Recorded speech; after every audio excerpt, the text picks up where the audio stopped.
eu só queria trazer para vocês, né, uns dados em relação a como que está atualmente, né? A gente ia ter em agosto o censo de 2020 do IBGE, né? Mas o que trazia no censo de 2010? Né? O que trazia no censo de 2010 é que, né, a gente tinha 191 milhões de habitantes no Brasil. Né?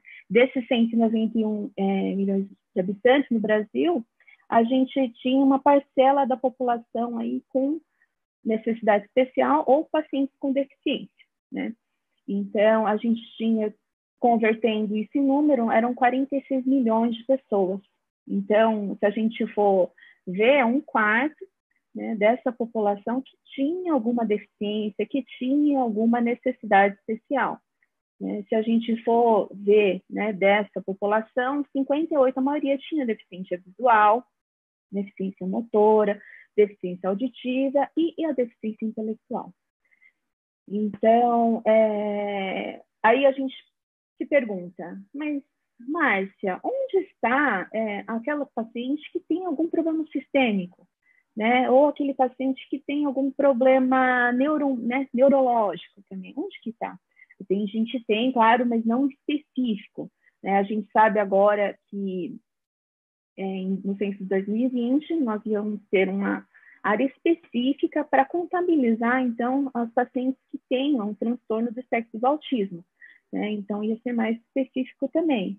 Né? É claro que o sistêmico já é muito mais difícil de você quantificar isso, então acaba sendo subnotificado. Nesses casos, então, se a gente levar em consideração essas subnotificações, a gente vai ter uma parcela muito maior da população que precisa de um atendimento especial, que tem uma necessidade especial. Então, devido aí à pandemia, a gente não tem, infelizmente, o censo de 2020 acontecendo. Né? Mas a gente vai ter, com certeza, isso tudo vai passar. Né? A gente se adapta aí. Só que, então, quando a gente vai, né, visualizar, porque o nosso Brasil é muito grande, onde está essa população que está com o maior número de pacientes que tem alguma necessidade? Ela se concentra ali na região Nordeste. Então, se a gente vê pela legenda, né, aqui, se a gente vê pela legenda aqui, né, 35% a 44%, né, onde está o vermelho mais vivo, ela se concentra aqui na região Nordeste, né, especificamente na região Nordeste. Isso acontece pela dificuldade de acesso, né, pelo poder econômico também, né, pela sociocultural também, então acaba dificultando tanto o acesso à educação quanto o acesso à saúde desses pacientes. Então, infelizmente, ainda a gente tem essa parcela muito maior nessas regiões Norte e Nordeste. Tá? Então, aí fica aquela dúvida, mas, professora, qual será, então, a previsão do censo de 2020? Né? Em relação à população, eles estão prevendo aí 209 milhões de habitantes. Tá? Desses 209 milhões de habitantes, 50 milhões têm alguma necessidade especial, alguma deficiência aí. Mas, afinal, por que você está trazendo aí o censo para a gente? Né? Porque eu não sou, né? Eu não mexo com isso de população, não faço epidemia. Eu trouxe porque para a gente poder refletir um pouquinho, porque a gente vai se formar, vocês com certeza vão se formar aí, ano que vem, daqui a 2 anos, né? E vocês querem saber quantos dentistas, né, vão ali estar com vocês nesse dia a dia aí. Então, se você for ver no CFO, a gente teve em 2019 300 mil cirurgiões dentistas inscritos. Isso é um número muito grande, certo? No Brasil inteiro. Em 2020, esse número subiu aí para 333 mil cirurgiões dentistas inscritos. Mas, Márcia, eu não trabalho no Brasil inteiro. Bom seria se eu me teletransportasse em um lugar aqui, eu estaria em São Paulo e lá no Amazonas em poucos segundos. Mas não acontece isso. Eu tenho uma região, então eu vou querer trabalhar no estado aí do Sul, né, Sudeste. Então, mais especificamente ali em São Paulo. Então, em São Paulo, só para vocês saberem, a gente teve, em 2019, 92 mil inscritos. Nesse ano, a gente tem aí 94 mil inscritos. Aí fica aquela coisa, né? Aí eu vou colocar um pouquinho. De especialistas em pacientes especiais, né? Esse número, qual será? Né? Porque a gente tem 94 mil dentistas aí inscritos no CFO. A gente tem aí várias especialidades, atualmente a gente tem 26 especialidades, ok. Dentre elas, odontologia para pacientes com necessidades especiais. Qual é o número, né, dessas pessoas que atendem aí, né? Aí eu vou trazer aí um número, né, que seria do Brasil todo, né, território nacional. Então, aí de especialistas em OPME, a gente tem 732 dentistas inscritos, são especialistas no atendimento desses pacientes, né? E se a gente for ver, tudo bem, então você está colocando um número, né, que é do Brasil todo, sim. Então, se a gente pegar aquele número, né, de habitantes que tem alguma deficiência, que tem alguma necessidade especial que a gente colocou ali, vamos considerar o censo de 2010, de 46 milhões, né? Se a gente for contabilizar 732 dentistas, quantos habitantes por dentista vai ter aí? A gente vai ter aí 63 mil habitantes para cada dentista especialista em pacientes especiais, tá? Mas, Márcia, já te disse, eu não vou sair de São Paulo. Eu quero ficar aqui no estado de São Paulo. Ok. Então, aí eu trouxe para vocês um quadro refletindo um pouquinho das especialidades que a gente tem. Atualmente, a gente tem aí quase 30 mil especialistas, né? Em nossas 26 áreas que a gente tem de especialização, né? E aí, o número maior que a gente tem, né? A gente tem 15% desses 30 mil que são o quê? Que são especialistas em implantodontia, né? Aí seguida por endodontia, né? Ortodontia, ortopedia facial, né? E em relação, né? Transformando em números, né? Especialistas em implantodontia, são quase que 4 mil dentistas especialistas nessa área. E aí a gente tem um pouquinho, né? Ainda com pouco de timidez, aí a gente tem 1% que é especialista. Transformando isso em números, aqui no estado de São Paulo, nós somos em 256 dentistas. Tá? Tudo bem? Tá. Então, aí a gente pensa, né? Isso transformando em número. Você colocou que aí a gente tem 256 dentistas especialistas nessa área. Em estado de São Paulo, qual que é a população que a gente tem? Né, que tem alguma necessidade. Calcula-se que a gente tem em torno de 11 milhões de dentistas. E se a gente for contabilizar aí, né, quase 43 mil habitantes para cada dentista especialista nessa área. Tá?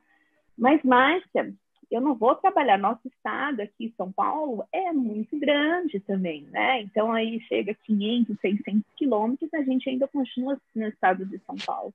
Então, assim, qual que é? Então, eu quero ainda, né, não quero o estado de São Paulo inteiro, eu quero a cidade de São Paulo. Então, aí eu trouxe para vocês os dados daqui. Aqui a gente tem 10 mil, quase 11 mil especialistas, tá? A implantodontia ainda é a porcentagem maior, transformando em número, são 1.582 dentistas. E aqui, na cidade de São Paulo, é um número um pouco maior, mas ainda é metade dessa, né, de 256. Somos 140 dentistas especialistas que estamos atuando na cidade de São Paulo. Tá? Então, se a gente for contabilizar, eu estou colocando números para tentar aquele gostinho, a curiosidade de vocês verem essa especialidade, né, como um diferencial aí. Então, na cidade de São Paulo, né, estima-se aí 810 mil habitantes que têm algum problema sistêmico, neurológico, psicológico aí. Então, se a gente for contabilizar, né, quase 6 mil habitantes para cada dentista especialista em pacientes especiais. Então, o que eu chamo a atenção aqui para vocês, e gostaria muito, é que faça a diferença, independente de onde você esteja, né? Além da especialização que vocês amam, vejam uma especialidade, né, de paciente especial com um olhar diferente aí, para fazer o diferencial no mercado, que está tão, né, cada vez mais está sendo muito concorrido aí. Tá? E aí eu coloco para vocês. Tem alguma dúvida até aqui? Tá tudo bem? Se eu estiver falando muito rápido, podem me interromper, tá? Às vezes a gente se empolga aqui. Então, aí, o que eu vejo para vocês, como o professor Guto falou, chegou na clínica, né? Era um paciente especial, e para dupla, né, era a primeira vez, né? Então, fica aquele receio mesmo. Então, o que a gente espera desse paciente, né? O que a gente espera no consultório? O que a gente espera no consultório, né? É que eu sempre brinco, né? Nas aulas, eu espero, né? Ter como um paciente, né? Um casal de amigos, o Tom e a Gi, né?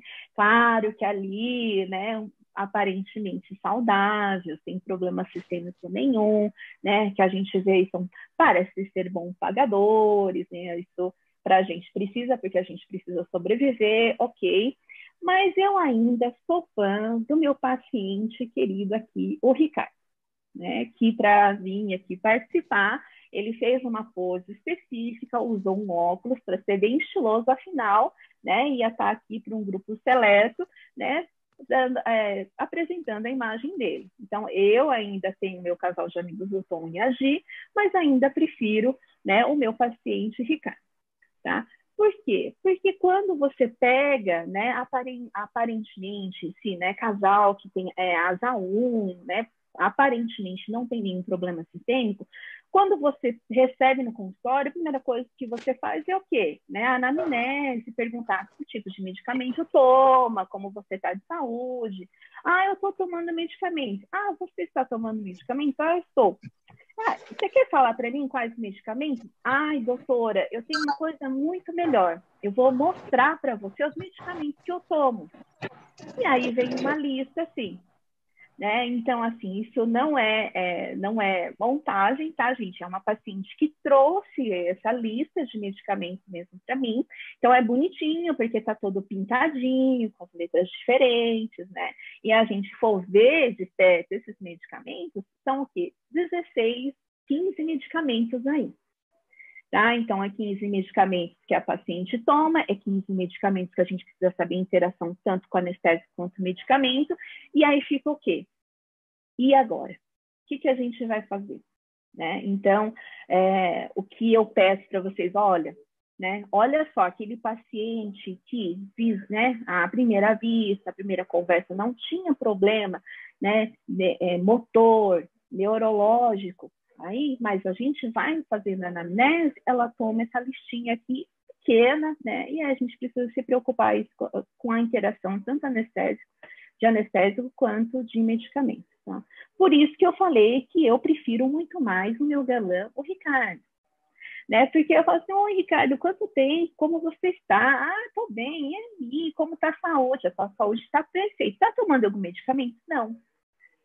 Então, o que eu falo para vocês é deletar um pouquinho esse preconceito aqui, né? Medo acho que todos devemos ter em relação a medo é bom, porque faz a gente pensar antes de agir, tá? Mas, assim, fiquem um pouco mais relaxados, vejam com outros olhos, tá? Então, esse paciente Ricardo, ele não tem nada, ele não toma nenhum medicamento, ele não tem nenhum problema de saúde, ele está muito bem, tá? Então, ele tem a síndrome de Down, mas é só.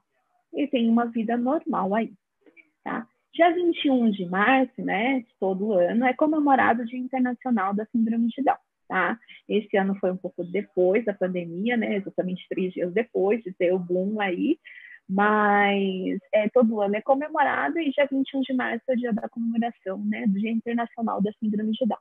A gente tem aí várias associações e todo ano tem uma frase, né, não diria frase, né, mas uma manchete em relação à chamativa, né? Ano passado não deixe ninguém para trás. Esse ano eles colocaram como nós decidimos. Afinal, nós decidimos o quê? Nós decidimos o que nós queremos, né? O que nós devemos, né? O que a gente tem de direito. Então, nós decidimos por nós mesmos. Então, isso é bem legal, porque é em relação a autonomia deles, né? Então, assim, eles decidem. Então, nos Estados Unidos, lá fora tem essa associação, né? Uma sociedade aí de síndrome de Down. Tá? Aqui no Brasil a gente tem duas entidades maiores ali. A gente tem a Federação Brasileira de Associações de Síndrome de Down e em São Paulo a gente tem o Movimento Down. Tá? Então, aí, para quem não lembra ou a quem esqueceu ali, mas professora, síndrome de Down, acho que ficou mais daquela novela que a gente tinha daquela menininha, né? A novela deu uma visibilidade maior, né? E uma aceitação, um outro olhar, né, para esses pacientes aí. Mas aí, vamos ver, então, pessoas, né, com síndrome de Down, elas têm o quê? Ela tem um cromossomo 21 a mais, né? Então, se a gente, como que ela é diagnosticada? Pelo cariótipo, certo? Então, nós, né, normo-reativos, nós temos 46 cromossomos, da mãe e do pai, certo? Então, pacientes com síndrome de Down, eles possuem ali um cromossomo 21 a mais, né? Ele está aqui, cromossomo 21 a mais, que eles chamam carinhosamente de cromossomo do amor, certo? Na síndrome de Down, a gente também tem as subclassificações ali, dependendo do cariótipo que esse paciente apresenta, aí, consequentemente, né, fugiu a palavra, mas enfim, as características clínicas, né, elas são um pouco mais evidentes do que outras. Então, a gente vai ver aí os 3 tipos que a gente tem. 96% dos casos, ele tem a trissomia do cromossomo 21, tá? Esse é o meu paciente Rafael, ele é modelo, então ele gosta de estar em foto, ele gosta, né, a mãe dele tem uma loja de roupa, então ele gosta de fazer propaganda na loja de roupa da mãe. Então, se a gente pega esse tipo clássico, né, trissomia do cromossomo 21, o simples, que é 96% dos casos, eles têm aí um cariótipo, onde a gente tem a presença ali do cromossomo 21, como estava no slide anterior, né? Aí a gente tem o quê? A gente tem os 2% também, que é por translocação. Então, em vez dele estar o cromossomo 21, né, a mais, está ligado no cromossomo, né, ou está separado do cromossomo 21, ele está ali ligado no cromossomo 14. Tá? Mas muitas vezes aquele cromossomo a mais, ele também pode estar ligado no cromossomo 21 mesmo, também. Tá? Então, aí a gente chama de translocação. Entre translocação e a trissomia simples, não tem diferença nas características, tá? Fenotípicas. A característica fenotípica, a gente, né, vê mais em relação à do mosaicismo. Então, a gente tem aqui, né, uma trissomia 21 clássica, tá? Com as características clínicas evidentes, e a gente tem a irmã dela. A irmã dela, né, 10% das células do corpo apresentam né, esse cromossomo 21. Então, 90% das células delas são normais, tem 46. Mas os 10% presentes aí tem cromossomo 21. Tá? Então, as características fenotípicas dessa, né, mocinha, ela é muito diferente. É bem o quê? Menos, né? Bem mais leve do que a irmã dela. Tá? Então, isso que a gente chama de mosaicismo. Tá?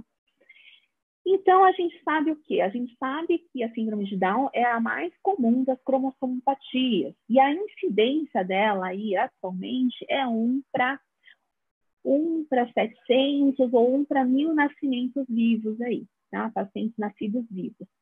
Tá? E no censo, então, de 2010, eram o quê? 270 mil pacientes com síndrome de Down aqui no Brasil. Né? Se a gente for considerar ali a prevalência, né, da Sociedade Nacional de Síndrome de Down americana, que é uma taxa de 1 para 691, a gente, né, tem uma previsão aí de 400 mil pessoas que têm a síndrome de Down. Tá? Em relação à causa, a causa principal, eu acho que todo mundo conhece e coloca, é o fator da idade materna, mas a gente sabe que não tem uma precisão correta se é só isso, não é só isso, tá? Às vezes vem do pai também, é muito mais raro, tá? Mas uma coisa que a gente precisa levar em consideração é que ocorre em qualquer pessoa, em qualquer etnia, independe de nível social, cultural e econômico, tá? Ainda é mais prevalente, né, o fator da idade materna, como esse gráfico que a gente pode, uma tabela, gráfico não, né, uma tabela aqui, que a gente pode ver, né, a idade materna, né, se a idade tem 20, né, a mãe tem 20 anos, a chance de ter, o risco de ter um filho com síndrome de Down é 1.527, 1 para 1.000, quase 1.600. Mas com a idade materna, né, ela vai ali com 40 anos ter um filho, aí o risco aí é 1 para 30. Então, aumenta muito mais, né, a chance de ter, tá? Ok, então eu falei um pouquinho para vocês do que, né, as características aí, né, características não, né, incidência, os tipos que tem, aí vou mostrar um pouquinho para vocês as características clínicas desses pacientes e algum envolvendo o sistêmico que a gente precisa saber também, tá? Coisas importantes aí. Da síndrome de Down. Então, a síndrome de Down, né, eles têm uma mão pequena, têm os dedos curtos, né, se a gente for ver o palminho aqui, poderia até colocar a minha mão ali de comparação, mas os dedos, mais uma mão pequena, dedos curtos, tem uma prega palmar única aqui, deixa eu só mudar aqui para vocês verem, peraí. Então, ele tem uma prega palmar única, tá? Transversa aqui, mas ela não é presente em todos os pacientes com síndrome, mas pode ter, então igual aqui, o Rafael não tinha, tá? Eles têm o que? Uma clinodactilia, que é o encurvamento do quinto dedo aí. Além disso, eles têm baixa estatura e tem uma hipotonia muscular ali, que muitas vezes eles estão de boca aberta, não vedam muito, não tem um selamento labial aí, tá? Outra característica clínica desses pacientes é a fenda palpebral oblíqua voltada para cima, tá? Então, se a gente faz um risquinho dos dois cantos do olho, ele sempre está voltado para cima ali. Só contando para vocês, esse é um outro do meu paciente, o Nailton. Para tirar essa foto é muito difícil, porque o Nailton, ele sempre está sorrindo. Então, para eu falar, né, Nailton, faz uma cara de sério, foi muito difícil. Sabe aquelas coisas das pessoas, né? As blogueirinhas que a gente tanto fala, curiosamente, as blogueirinhas tiram 500, né, 1000 fotos aí para ter uma ótima. Foi mais ou menos isso que aconteceu com o Nailton, né? Eu tive uma dificuldade enorme para ter uma foto com ele sério, porque ele tira muito sorriso, tá? Então, essa é a característica principal, né, de muitos dos pacientes com síndrome de Down, são muito amorosos mesmo. Então, outra característica presente nesses pacientes é a prega epicântica, tá? Que é essa prega vertical aqui, tá? Então, essa prega vertical, ela é bilateral, simétrica, então ela não se adere aqui à fenda, tá? O cantinho do olho. Então, aquelas meninas que gostam de maquiagem, né? Então, é o cantinho da luz, o pontinho de luz que você coloca. Então, ali naquele pontinho, ele tem uma prega vertical, que ele não se adere ali.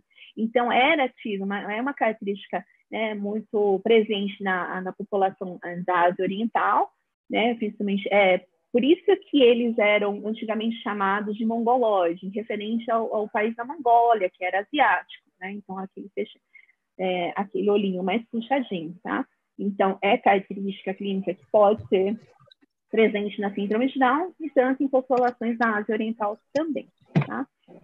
Além disso, a gente tem também a orelha pequena e a baixa implantação, tá? Então, se a gente vê nessa foto aqui do Ricardo e do Nailton, se a gente delimita uma linha ali no canto do olho, a gente pode ver que as orelhas, eles são menores e tem uma implantação mais baixa ali, né? Então, aqui é claro que do Ricardo é bem leve, mas do Nailton um pouco mais, tá? Então, aí, né, vamos pensar. Além disso, eu acho que essa é a parte que todos, né, devem se preocupar no atendimento desses pacientes, né? Eles têm um pescoço largo e curto, ok, né? Mas eles têm, nesse pescoço curtinho e largo, eles têm muitos deles não, né? Uma parcela da população aí, especificamente 15%, mas uma coisa que a gente deve sempre ficar atento, é que muitos deles têm uma instabilidade atlantoaxial. O que é isso?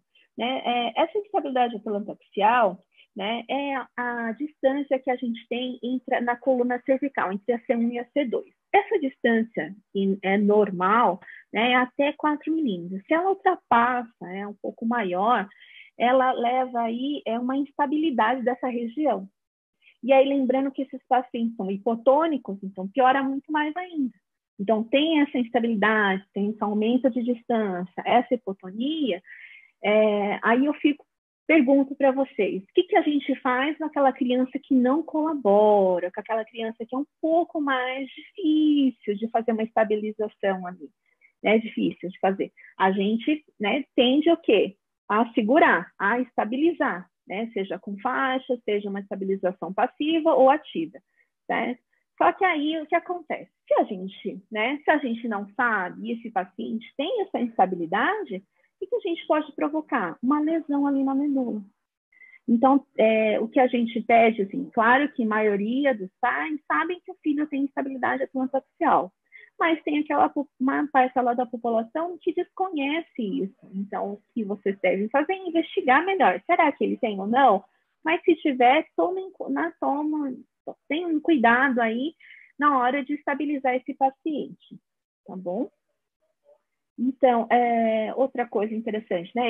A maioria deles tem uma deficiência intelectual que varia do grau mais leve ao severo, tá? Às vezes tem o transtorno do espectro autista aí associado também, tá? Imunodeficiência, infecções frequentes, leucemia, decorrentes da síndrome também, que eles têm envelhecimento precoce, tá? E sabe-se que 40% a 60% tem um problema cardíaco.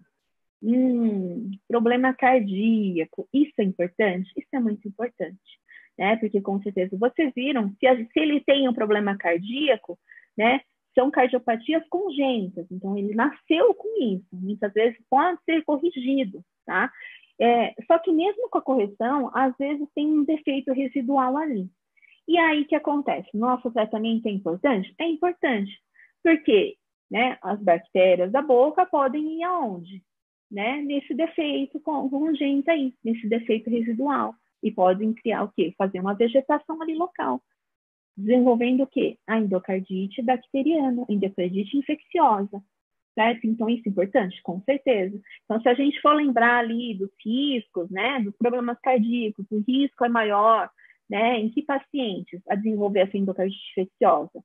Uma delas é a cardiopatia congênita, né, a cianótica não corrigida, né, ou aquela que teve correção nos primeiros 5 meses após cirurgia, né, a gente precisa fazer, né, a profilaxia antibiótica, porque às vezes pode ter defeitos aí residuais locais ou adjacentes. Tá? Mas e aí? Tudo bem, você falou que pode desenvolver endocardite infecciosa, sim, precisa fazer profilaxia antibiótica. Então, é claro, do adultos, acho que vocês são carecas de saber, mas assim, em relação à criança, que tipo de antibiótico? A amoxicilina é mais conhecida, né? Então, o que a gente fala é, para crianças, é 50 miligramas por quilo por dia, dose única, 1 hora antes do procedimento. A gente tem aí vários tipos de apresentação, né, da amoxicilina, tá? Mas, assim, a gente só tem a amoxicilina? Não, nós temos outros antibióticos também. Então, se a gente for pegar na tabela da Sociedade Americana de Cardiologia, ela dá ali amoxicilina. Para quem é alérgico à amoxicilina, né, amoxicilina, penicilina, a gente tem o quê? A eritromicina, a gente tem a azitromicina, a claritromicina, certo? A clindamicina. Só que para criança, a clindamicina é difícil aquela criança que vai conseguir, né, engolir lá um comprimido, né? Então, aí não vai também querer levar uma injeção ali. Então, a gente pode estar trocando, substituindo a clindamicina por azitromicina ou claritromicina, certo? Então, a gente sabe que... por que não cefalexina? Lembra? Cefalexina, a estrutura química da cefalexina é muito semelhante à penicilina. Então, tomem cuidado para não ter que a gente fala de alergia cruzada ali também. Então, só toma cuidado em relação a isso. Então, para aqueles alérgicos à penicilina, a gente pode lançar mão de claritromicina ou azitromicina, tá? Então, essas concentrações, a dosagem de 15 miligramas por quilo por dia é seguindo, então, as orientações da Sociedade Americana de Cardiologia, tá? Ok, então eu falei um pouquinho dos problemas cardíacos, né? Mas também eles têm o quê? 1 a cada 60 pacientes com síndrome de Down acabam desenvolvendo a diabetes. Né? Problema cardíaco, diabetes, é só em pacientes com síndrome de Down? Não. A maioria dos pacientes que a gente pega na clínica, né, vejam as pessoas ao redor de vocês. Com certeza, vocês conhecem alguém que tem algum problema cardíaco, arritmia, pressão alta, toma medicamento, ou aquele paciente que está obeso, acabou desenvolvendo diabetes. Então, isso acaba se tornando muito comum. Então, eu só coloquei aqui para a síndrome de Down para chamar um pouquinho de atenção para vocês, para esses pacientes também, tá? Então, a diabetes, se é 1 a cada 60, né, dos sindrômicos ali, né, do síndrome de Down, que tem diabetes, importante por quê? Então, medicamentos antidiabéticos orais, não tem problema, ok, mas há preocupação em relação à insulina, tá? Tem aqueles que o medicamento não faz efeito, aí precisa do quê? Precisa da insulina para controlar ali o nível de glicose. E a gente tem no mercado, né, os 4 tipos principais ali, né? Dependendo da ação né, da insulina. Então, a gente tem a insulina ultra rápida, a ação intermediária e a longa duração. A que a gente tem fornecida aí, né, pelo Sistema Único de Saúde, pelo SUS, é a ação intermediária, que é distribuída pelos postinhos aí, tá? Então, o que a gente precisa, né, claro que aqui precisa de uma aula muito mais extensa, mas só para vocês tomarem cuidado em relação aos pacientes que tomam insulina, em relação ao pico ali de ação, tá? O pico de ação da insulina, tá? Então, aí, de ação intermediária, que a maioria dos pacientes acaba tomando, né, o pico de ação é em 5 a 8 horas. Então, aí, né, é claro que o médico vai saber, claro, o paciente também fica atento a isso, mas antigamente não era muito visto de perto isso. Acaba, né, não sei se vocês já tiveram, mas tem casos onde o paciente morreu dormindo, né, porque teve uma crise hipoglicêmica durante o sono e não voltou do coma mais, né, ou morreu mesmo. Tá? Então, isso pode acontecer. Mas a gente tem, graças a Deus, as insulinas de longa duração que não tem pico nenhum, tá? Então, tem o início da ação, mas não tem pico. Tá? O que a gente precisa só levar em consideração é o pico de ação de algumas insulinas aqui, que podem o quê? Bater com o horário de atendimento de vocês na cadeira odontológica. Porque o que a gente precisa saber do paciente diabético? A gente precisa controlar o nível glicêmico desse paciente, não é? Porque ele pode ter uma crise hiperglicêmica, ou seja, um excesso de açúcar, mas esse excesso de açúcar, né, clinicamente, você não vê muitos, né, sinais e sintomas do paciente. Agora, uma crise hipoglicêmica, aí é o que mais preocupa a gente na cadeira odontológica. Então, fica na verdade, aquela coisa assim, mas professora, mas né, diabetes não seria excesso de açúcar que a gente deveria se preocupar? Também, mas em relação ao pós, seria a parte de cicatrização e infecção. Mas no nosso atendimento, na hora ali, é para que ele não tenha uma crise hipoglicêmica. Porque se ele tem uma crise hipoglicêmica, o que pode acontecer? Ele pode suar frio intenso, tontura, com aquele branco pálido, aquele lábio roxo, né, começa a tremer, né, começa a falar nada com nada. E aí, para entrar em coma é muito rápido. Então, assim, isso que a gente precisa se preocupar um paciente diabético, é a crise hipoglicêmica no momento ali do atendimento. Por isso, aquele pico de ação da insulina, a gente saber que tipo de insulina ele toma, qual foi a refeição que ele fez, quando que ele tomou insulina, é muito importante para a gente fazer os cálculos aí e não pegar esse paciente com uma crise hipoglicêmica na cadeira odontológica. Tá? Ok. Então, é a parte ali das características clínicas, né, mas que eu acho que é interessante vocês saberem, tá, tanto problemas cardíacos quanto diabetes, para aí, então, a gente ver o que a gente mais gosta, que são os aspectos bucais, né. Quais são os aspectos bucais do paciente com síndrome de Down? Então, aspectos bucais dos pacientes com síndrome de Down, eles têm que um palato ogival. A macroglossia que eu coloquei aqui para vocês com letras garrafais de falsa, é porque, assim, ainda, né, em muitos artigos antigos, a gente vê a macroglossia. Mas o que acontece nesses pacientes, isso aqui é um caso de livro, tá, gente? Então, eu nunca peguei um paciente que tem uma língua assim. Então, o que acontece nesses pacientes com síndrome de Down é que eles têm uma base do crânio menor. E aí a mandíbula normal e associada à hipotonia que acontece com a língua. Então, ela fica um pouco mais para frente e fica mais espalhada. Dá aquela sensação de macroglossia, mas não que esses pacientes tenham macroglossia. Tá? Então, por isso que eu coloquei aí, é uma falsa, mas ainda vocês veem muito, né, nos artigos, né, de antigamente, então vocês veem muito e acaba caindo em concurso também. Então, se atentem ali em relação ao concurso, né, em relação ao edital, tá? Então, aí, eles podem também ter a língua fissurada, tá? A hipotonia muscular que eu falei para vocês. Eles podem ter uma retenção, né? A hipotonia muscular. A retenção ali prolongada. Às vezes tem uma erupção ectópica, né? Erupção tardia, tá? Nessa foto, está englobado tudo, né? Um paciente que eu tenho, onde tem o quê? Aqui, né? É uma erupção ectópica. Aqui tem um central, do central lateral não tem o lateral, não tem o canino tá aqui, então aqui nasceu o quê? Um pré-molar. Tá? Além disso, ele tem uma erupção tardia, porque esse daqui é um dente o quê? É um primeiro molar descido. Né? Ele tem uma ausência ali do dente mesmo, então é a ausência do segundo pré. Então, o que a gente fala é, pode ter, não são todos os casos, mas é muito frequente de ser encontrado. Além disso, a gente tem dentes conóides, né, principalmente no incisivo lateral, microdontia, né, esse pseudoprognatismo mandibular que eu falei, por causa da base do crânio é menor, tá? A prevalência reduzida de cárie, tá? Em relação à prevalência reduzida, o que a gente vê é, né, todos sabem que a doença cárie não é uma doença que tem um fator, mas é multifatorial, né? Então, depende muito da higiene do paciente. Eles podem ter uma motricidade, né, um movimento de higiene que às vezes prejudica, né, não consegue fazer uma higiene adequada ali, ok. Mas a gente tem outros recursos, escova elétrica para estar ajudando, certo? Então, em relação, a gente também tem que ver a frequência, né, de alimentos, que tipo de alimento que tá. Então, assim, a prevalência reduzida eu falo que depende do paciente, tá?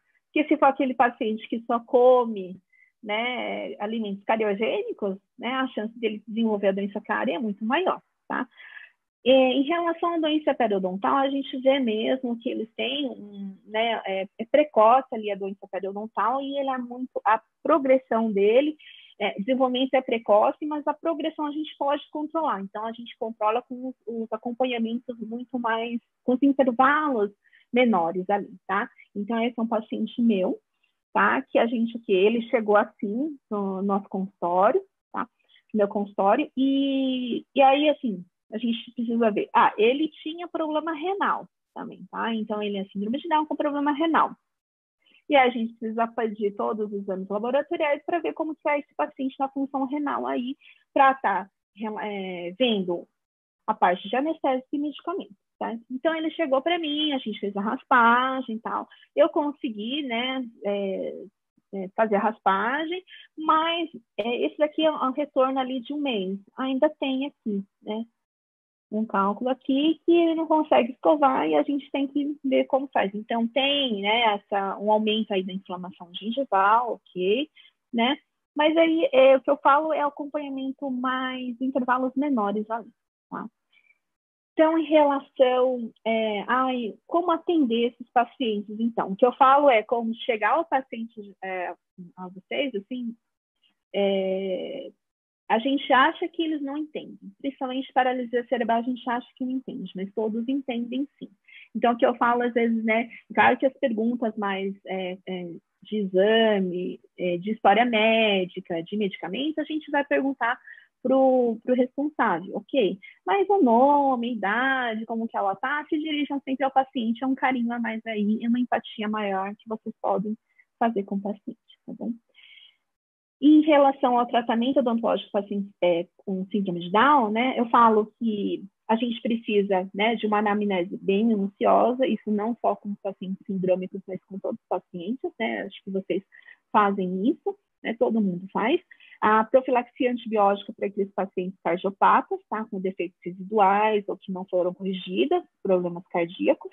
Tá? O controle glicêmico para aquele paciente diabético, cuidado ali, tá? Com a luxação do pescoço devido à instabilidade atômica axial e a doença periodontal, tá? A doença periodontal, nos estudos que eu fiz no meu mestrado e doutorado, que a gente pode ver que o intervalo ali de acompanhamento tem que ser menor. A gente sabe que para o paciente normo-reativo, né, não é uma receita de bolo, assim como o paciente sindrômico também, mas o intervalo vai ser bem menor que no paciente normo-reativo. Tá? Então, como abordar esses pacientes? Como qualquer clínica, né? Técnica no manejo, falar, mostrar, fazer, né? Reforço positivo, né? E quando a gente não consegue essas técnicas de manejo de comportamento, a gente pode lançar a mão de uma medicação pré-oral ali, tá? Então, aqueles pacientes, às vezes, tomam um medicamento, né, para ansiedade. A gente pode estar conversando, trocar sempre informações, não pedir permissão. Isso tem que ficar muito, muito claro para vocês em relação. A gente não vai pedir permissão, porque na hora da gente fazer na cadeira, quem faz é o dentista, né? O médico, tudo bem, ele tem todas as informações médicas, mas ele não vai te dar um aval, né? Mesmo porque quem está respondendo pelo tratamento é você. Então, a gente vai trocar informações sempre com o médico, trocar informações, não pedir permissão. Tá? E quando a gente não consegue ali, né, mesmo adiantando a medicação de ansiedade ali, para dar uma sossegada naquele paciente não conseguiu mesmo assim, a gente tem que levar, às vezes, para anestesia geral, tá? E aí, como eu falei para vocês, em relação à doença periodontal, a gente pode, né, lançar mão de artifícios, como escova elétrica, né, uso da escova elétrica, até o controle ali, né, químico da clorexidina, a clorexidina 012. Mas a prevenção à clorexidina 012 é aquelas contraindicações do bolso, né, do manchamento, tudo. Então, eu acho bem restrito, eu prefiro trabalhar em relação à escovação, ao manejo ali, tentar com uma terapeuta ocupacional para, né, melhorar ali a pega do paciente, como ele pode estar conseguindo uma higiene adequada. Como curiosidade, eu não sei se muitos têm ali, né, ou se já ouviram falar da placa palatina de memória, né, que está voltando novamente à moda, mas eu fico com receio porque é uma coisa muito específica, eu acho interessante de conhecer, mas a aplicação é muito restrita, tá? E fora isso, a gente precisa o quê? Ele está sendo muito indicado pelas fonoaudiólogas, tá? Então, recebo bastante indicação de instalar essa placa palatina de memória de fonoaudiólogas. Só que a gente precisa lembrar da ação dessa placa palatina de memória, tá? E colocar isso para os pais também, tá? Então, essa placa palatina de memória vem da terapia de regulação orofacial de Castilho Morales. Castilho Morales ele é um fisiatra, na verdade, tá? E, então, qual é essa filosofia Castilho Morales? Ele fala que, dependendo da posição do seu corpo, interfere muito aqui na região do pescoço e na boca. Então, se você centraliza, né, coloca o centro do corpo do paciente na cadeira certinho, reta, você consegue um relaxamento aqui na região do pescoço e da boca, consequentemente da boca, e aquele paciente consegue abrir. Vocês vão ver isso bastante em pacientes com paralisia cerebral. Você centraliza o corpo desse paciente, né, seja com estabilizadores, com a faixa, com a calça da vovó, os coletes, centraliza o corpo do paciente, ele consegue relaxar a região da cabeça e pescoço. E aí, consequentemente, ele consegue abrir a boca muito mais fácil, consegue ajudar muito mais vocês. Então, é só um pouquinho aí da filosofia de Castilho Morales, tá?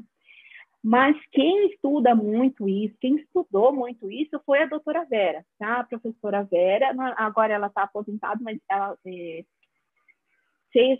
aplicou essa filosofia aí por 20 anos, tá? Então, esse é um caso clínico dela, né? Então, essa é a placa palatina de memória. Professor, mas para que serve? Márcia, para que serve essa placa palatina? A placa palatina de memória, lembra que eu falei para vocês que eles têm hipotonia muscular? Então, a placa palatina de memória serve para o quê? Fortalecer. Quando você está com musculatura, né? As musculaturas aí estão um pouco flácidas, o que você faz? Você malha. Então, seria malhar a região da boca aqui. Malhar com o quê? Com uma placa ali, né, que vai estimular tanto a língua quanto o quê? Os músculos orbiculares aqui. Então, aí o que acontece? Você acaba o quê? Conseguindo fechar a boca. Tá? Então, são placas que são instaladas, na verdade, a faixa que você tem um ganho maior e uma efetividade a partir de 2 meses de idade até os 24 meses. Após isso, não tem efeito nenhum. Tá? Então, o que mais a gente tem pego é pacientes que vêm com indicação, mas eles já estão na idade de 3, 4, 5 anos. Aí eles falam que o desenvolvimento neurológico já passou, então você não consegue mais usar isso e acaba perdendo. É um dinheiro jogado fora. Tá? É basicamente isso. Então, a gente tem a faixa, né, de efetividade dessa placa, tá? Então, o que a gente tem é uma plaquinha de acrílico, quando a gente tem um furo aqui, esse furinho é para estimular o quê? O posicionamento da língua, tá? E a gente tem umas ranhurinhas aqui na vestibular, o quê? Para que a criança esteja estimulada a o quê? Fechar a boca, tá? Então, mas vai colocar só assim? Não, lembrando que a gente não coloca e deixa lá e esquece, tá? É uma terapia. Então, ela é iniciada com 5 minutos, uma vez por dia, ou 2 vezes. Mas isso tudo, quem vai estimular, quem vai passar por quantas vezes, que exercício faz, né? A mãe ali estimulando, é a fonoaudióloga. Então, a gente precisa, além da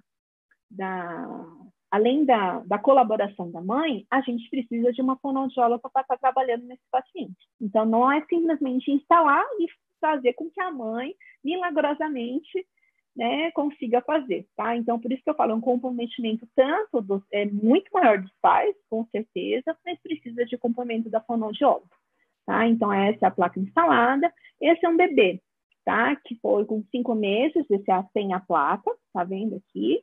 Né? E com a placa, ok, né? A gente conseguiu o posicionamento da língua, conseguiu, mas ainda continua sem o vedamento ali labial.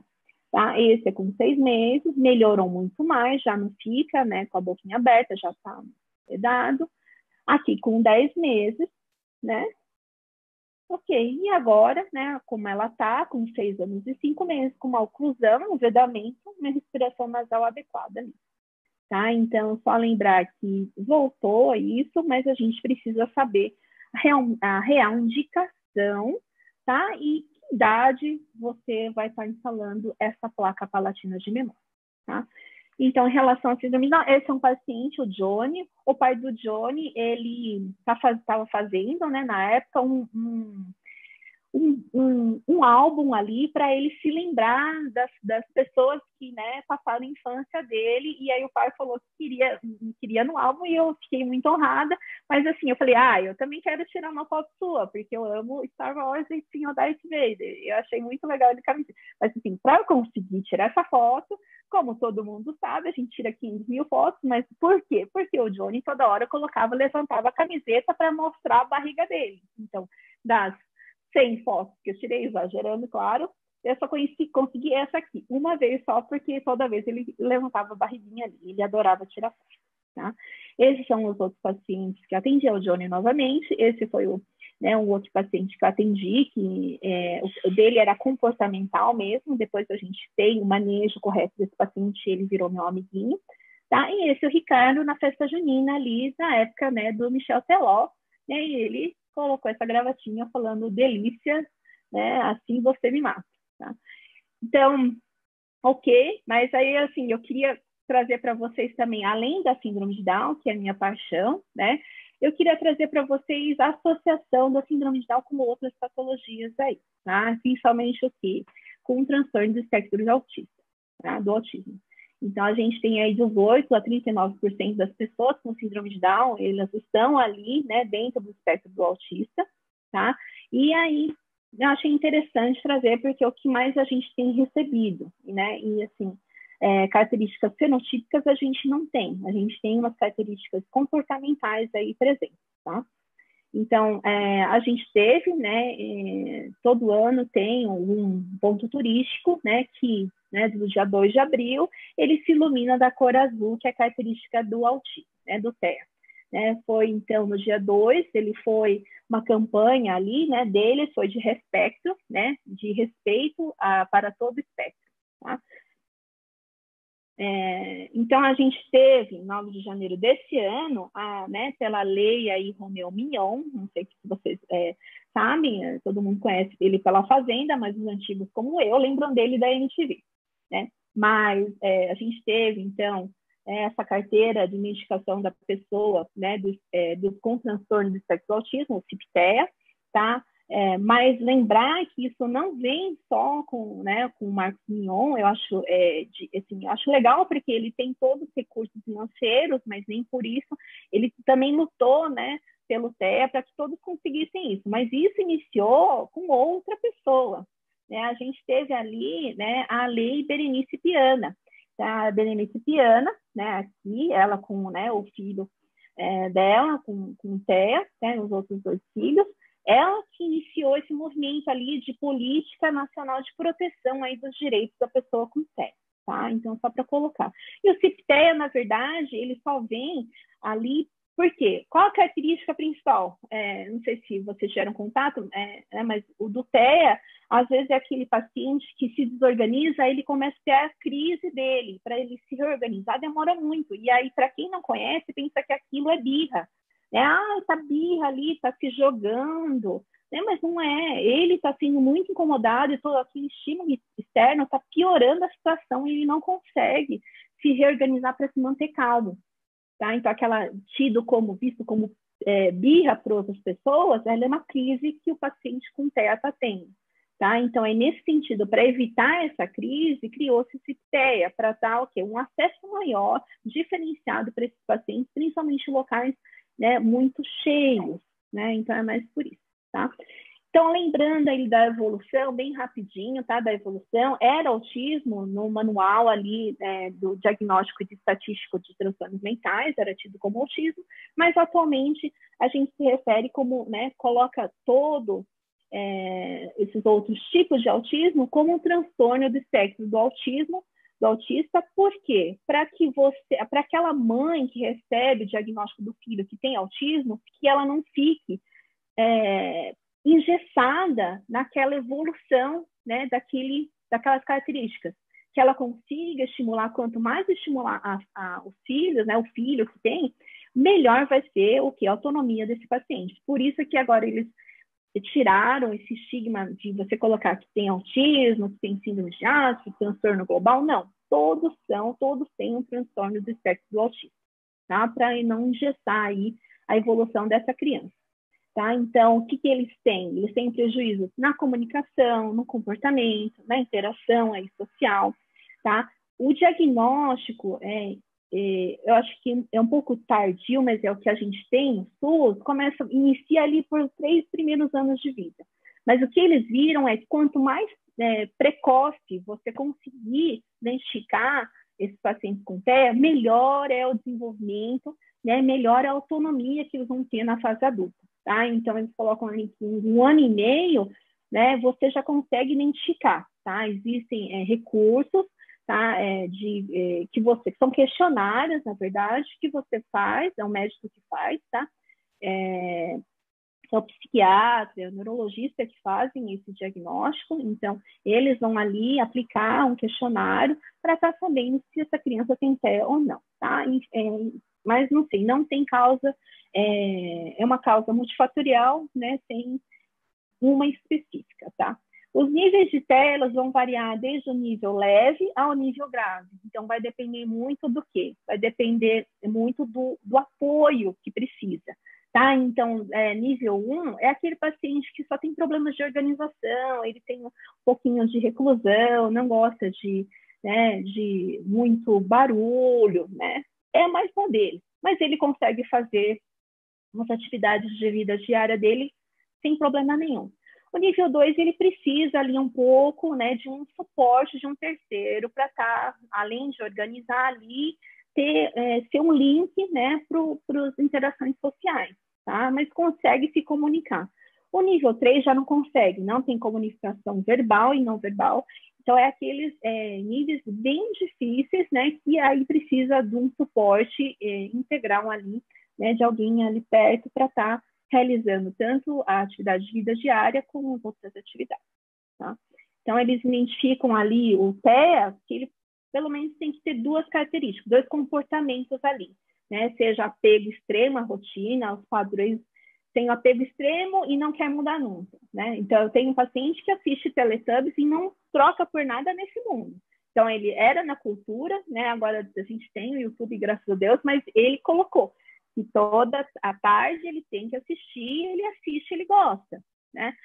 Desenhos, né? Carrinhos, né? Então, eles têm esse apego ali, e se você quiser marcar a consulta, né? A consulta no nosso consultório, ele vai resistir, ele não vai gostar. Mas a gente nem ia gostar também. Trocar uma coisa que a gente gosta muito para ir no médico ou no dentista, nem a gente ia gostar.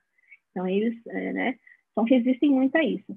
Fala o movimento repetitivo, a gente tem os flaps, né? A gente tem... eu tinha um paciente que estava, né? Com a mãozinha assim, e tem pacientes que gostam de trazer CD, brinquedos, então, todas as consultas, né? E aí tem também a dificuldade de integrar informações sensoriais ali. Eles não gostam de estímulos sensoriais, então a gente precisa tomar cuidado muito no consultório também. Ó. Isso daqui, assim, é uma imagem, claro que seria mais fidedigna se o menininho tivesse virado brincando sozinho, né? Além de estar fora do ciclo, ele já está virado para aquele, né? Não está naquele ciclo de crianças, não faz diferença.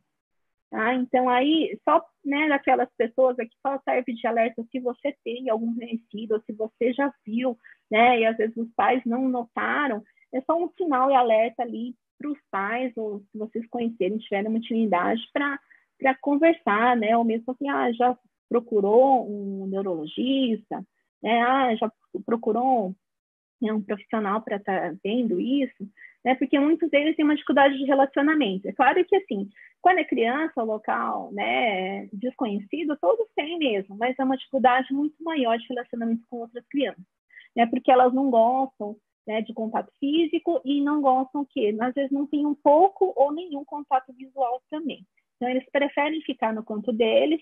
Tem essa fixação né, inapropriada por objetos, né, na verdade, assim, é muito mais do que o normal, né? Um paciente que gosta de revista, leva a revista para tudo quanto é lugar, ou brinquedos, né? Que às vezes a gente não tem como levar, né? Às vezes eles são hiperativos, ou às vezes não, tá? Tem muita insistência de repetição. Tinha um paciente que só fala bicicletinha, tudo que ele fala, ele coloca a bicicletinha na conversa. Tá tudo bem? Tá tudo bem, bicicletinha. Então, tá tudo bem? Abre a boca? Abre a boca. Então, tudo ele repete e coloca ali uma situação, tá?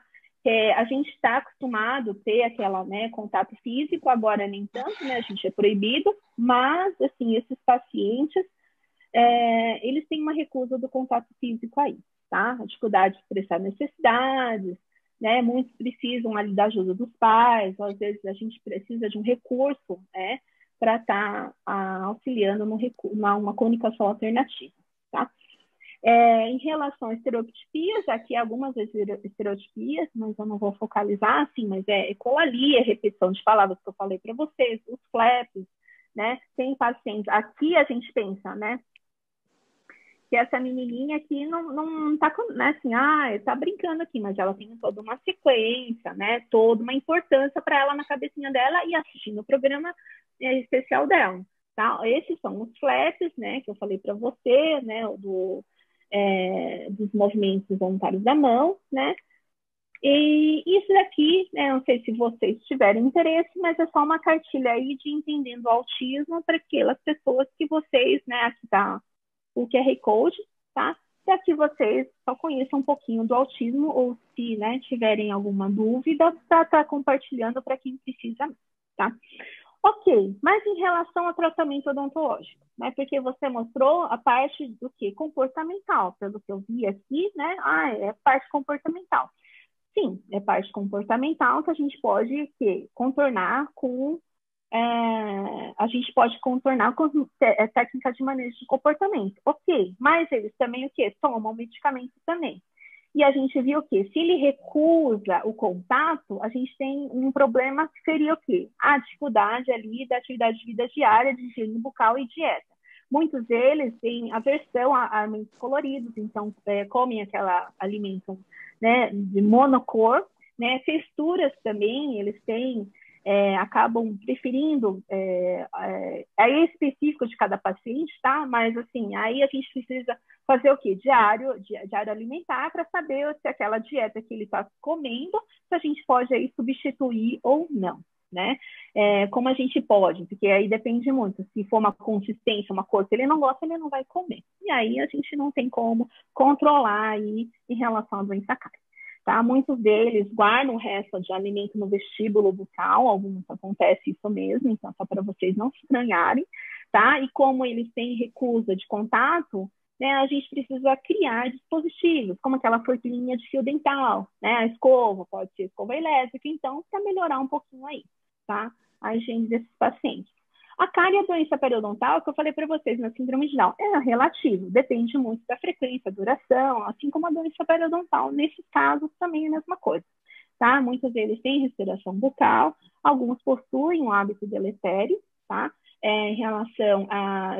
Eu tenho um paciente que gosta de DVD, então o DVD não é só na mão, ele enfia na boca, então acaba criando aí uns hábitos que podem, a longo prazo, interferir, tá? em relação a esses pacientes tomam muito remédio para tratamento de ansiedade, às vezes tem crises convulsivas. Então, esses medicamentos ansiolíticos, anticonvulsivantes também, eles diminuem a função salivar, então reduzem o fluxo sanguíneo e, consequentemente, causam aquela sensação de boca seca, xerostomia. Tá? Muitos não, tem anticonvulsivantes que têm aí um efeito colateral de crescimento gengival. Então, vocês também podem ver aí nesses pacientes, tá? Algumas alterações aí presentes. Aí os cuidados, porque eu falei para vocês, são poucos, né, alterações, mas os cuidados que a gente deve ter no consultório. Então, é mais o técnica de comportamento, né? Porque esses pacientes, eles têm uma resposta exagerada a estímulos sensoriais, né? Estímulos sensoriais como barulho. O que causa barulho no nosso consultório? O alto e baixo rotação.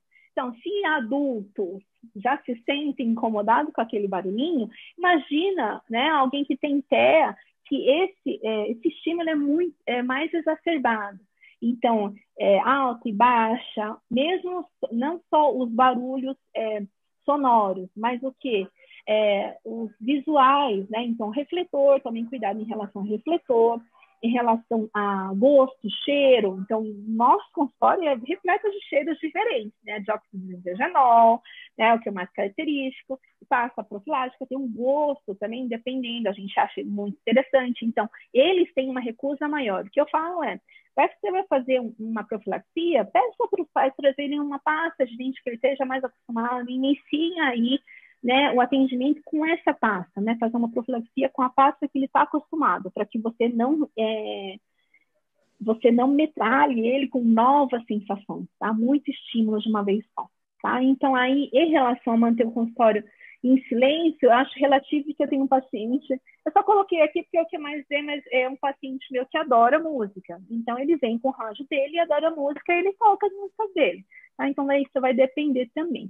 Mas a gente viu que o que é mais difícil é aquele nível 3, né?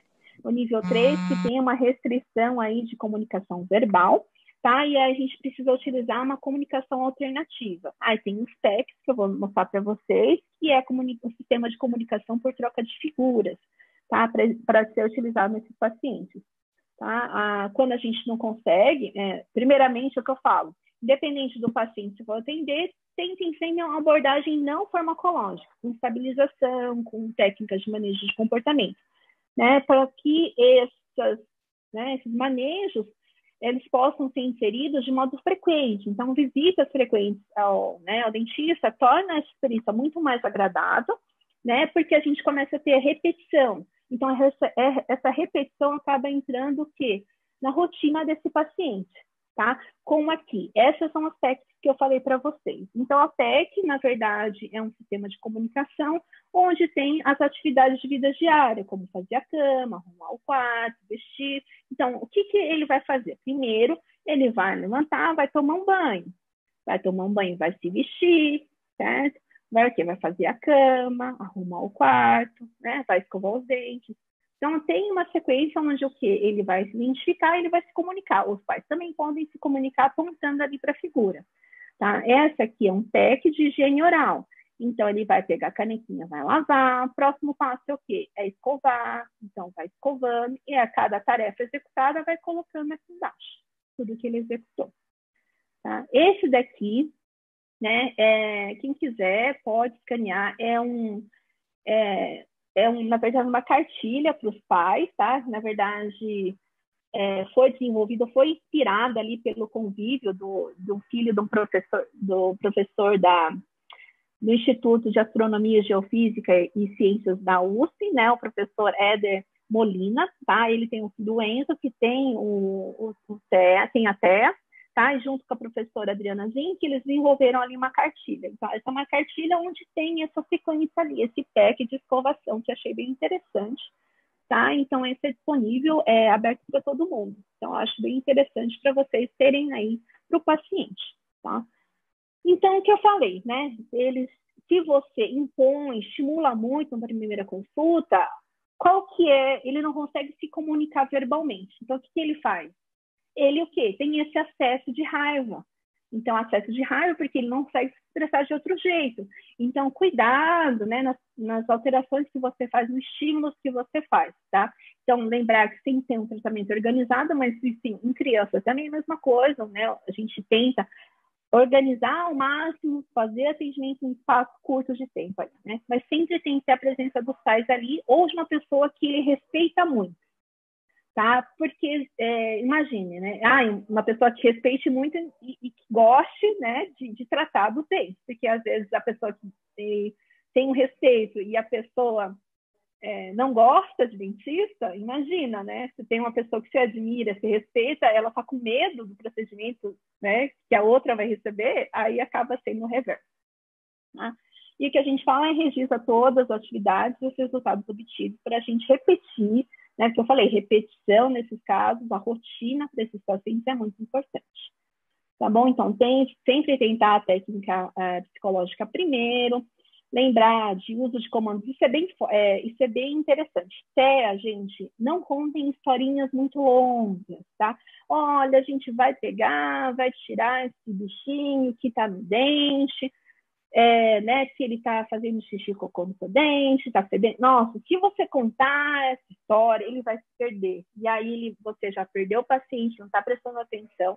Então, tem comando simples. Abre a boca, bem grande. Cuidado também com as analogias. Abre a boca igual o jacaré, ele vai pensar outra coisa. Se ele não gosta de jacaré, ele vai ficar com medo. Então, cuidado também com as analogias aí. O que a gente viu de medicamentos, eles têm uma hipossalivação e às vezes um crescimento gengival, e o uso contínuo também desses medicamentos, ao longo, né, cronicamente, acaba causando a plaquetopenia. Tá? A plaquetopenia é importante a gente saber? Sim, porque o quê? Em relação a sangramento.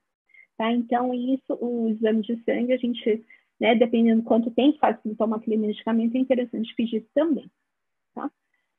E finalizando aqui, eu queria ver se consigo passar um caso clínico, mas assim, esse é o meu paciente, né? Na primeira consulta ele não queria nem contato físico, então eu não fiz nada, eu só sentei e falei, né, tchau, tal. Ele quis sentar na cadeira, né, no meu colo, ele quis fazer o joinha e tirar foto comigo, né? Aí eu tinha meu auxiliar, né, a minha colega, e assim, ela foi tentar abraçar, então assim, né, ok, beleza, mas nem tanto, não chega muito perto que eu também não gosto.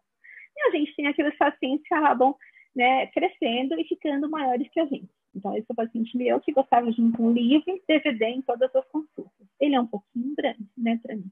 Então, se ele tem um acesso de raiva, eu preciso, né, me distanciar, não porque ele me odeia, mas é porque eu posso levar a ser atingida ali, né, por ele. Tá bom? Então, em relação a esses pacientes, né, apesar de a gente ver que, né, é um grande desafio, mas eu acho que se a gente faz um trabalho prévio de adaptação, a gente consegue atender o tratamento, fazer o tratamento odontológico no consultório sem problema nenhum desses pacientes, né? Então, o ambulatorial é possível e é muito recompensador. Tá? Em relação a, se vocês tiverem mais curiosidade, o Atípico é um seriado no Netflix, acho bem interessante, bem legal. Para quem é das antigas, tem Rain Man, né? Rain Man que foi baseado no Kim Peck, né? Que é nele aqui, tá? A história dele, e o Forrest Gump, tá? Eu não sei se eu tenho um tempo para passar um caso clínico. A comissão se me permitiu. 7 minutinhos. 6, tá bom, ótimo. Eu passo rapidinho aqui, então, professor. Esse é um caso clínico, não é da síndrome de Down e nem da TE, é um caso clínico que a gente teve, né, do paralisia cerebral, que a gente, né, tem também, mas é de uma lesão aí de uma criança, né, uma lesão, uma úlcera traumática, né, na mucosa do lado inferior, que apareceu para a gente. A avó, nesse caso, que relatou para a gente, né, que ele estava tendo essa úlcera, não conseguia se alimentar com certeza, estava incomodando muito. Então, ele está com 7 aninhos, né, e agora ele está com 21. Então, o tamanho diminui muito, mas ele está muito magrinho. Então, a avó está um pouco relutante em receber, aceitar que ele receba ali a gastrostomia, né? Mas assim, porque vó quer que a criança coma, né? Se alimente pela boca. Então, ela está um pouco relutante. Mas para a gente colocar isso, a gente precisa tirar a dor daquele paciente daquela úlcera traumática, tá? Então, a primeira terapia que a gente conseguiu fazer, tirar, né, essa lesão, é fazer uma confecção de um protetor bucal aqui. A gente fez com resina acrílica, cimentou com cimento de ionômero de vidro. Claro que a gente, né, antigamente que a gente falava que era de GIG, né, mas é um protetor bucal, a gente não chega até os molares, tá? A gente só fez a região que estava traumatizando mesmo. E aí, né, nessa região aqui, a gente fez, né, administrou aí o Admuc, né, que é uma pomada à base de camomila, tá? Então, esse no dia que chegou para a gente, né, e no dia 22, né, a gente, no dia 15, depois no dia 22, e no dia 28 ainda estava assim, né, mesmo com protetor bucal. A gente resolveu o quê? Vamos associar ali com uma laser terapia 3 sessões para ver como que fica. Né? E foi bom, dia 15 de fevereiro ele estava assim, 28 de fevereiro, 15 dias depois, e quase, né, 21 dias depois da aplicação, né, de uma aplicação de laser, melhorou bem ali, cicatrizou melhor. É claro que aqui, né, essa parte embranquecida aqui é o tecido que ele perdeu mesmo, está cicatrizando, tá? Então, após 15 dias, após 24 dias, melhorou bem ali o aspecto. É porque, assim, ele tem uma força, tá, gente? Uma força gigantesca, porque ele é paralisia cerebral espástico.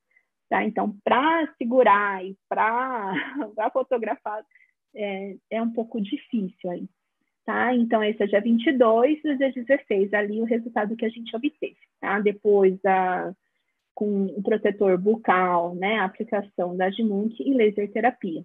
No entanto, o que a gente percebeu, né, a gente ficou com receio, se a gente tirar, isso tudo volta de novo. A gente precisa o quê? A gente precisa, de uma certa forma, paralisar ali um pouquinho essa, né, espasticidade que ele tem ali da musculatura.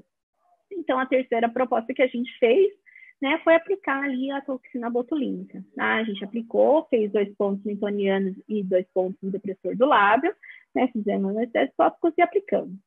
Né? Então, esse foi o resultado, né, dia 11 de abril, né? A gente fez o acompanhamento da aplicação de Botox, tá? E removeu aqui aquela placa, daquele protetor bucal, tá? Aí, esse é o resultado que a gente teve, não teve mais em relação a voltar, né, com aquela lesão, com a úlcera gigantesca, mas ele teve uma recidiva em outro local da mucosa bucal. Tá? Então, já tinha passado ali 5 meses da aplicação, né, desde a última aplicação.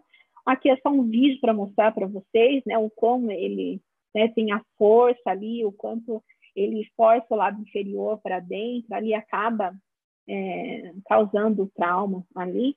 Então, a gente está, na verdade, agora com essa pandemia, né, eu ainda tenho contato com ele, então ainda está controlado, né, mas a gente vai ter que repetir o uso de toxina ali para não ter essa lesão. Então, inicial, após 1 mês, após 6 meses. Melhorou, cicatrizou bem, mas formou ali um outro local.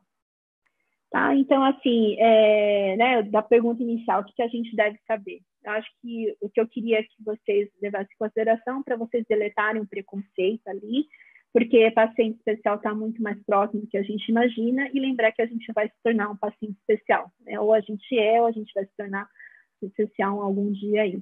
E que, né, espero aí ter plantado aí uma sementinha aí de TNI no coração de vocês.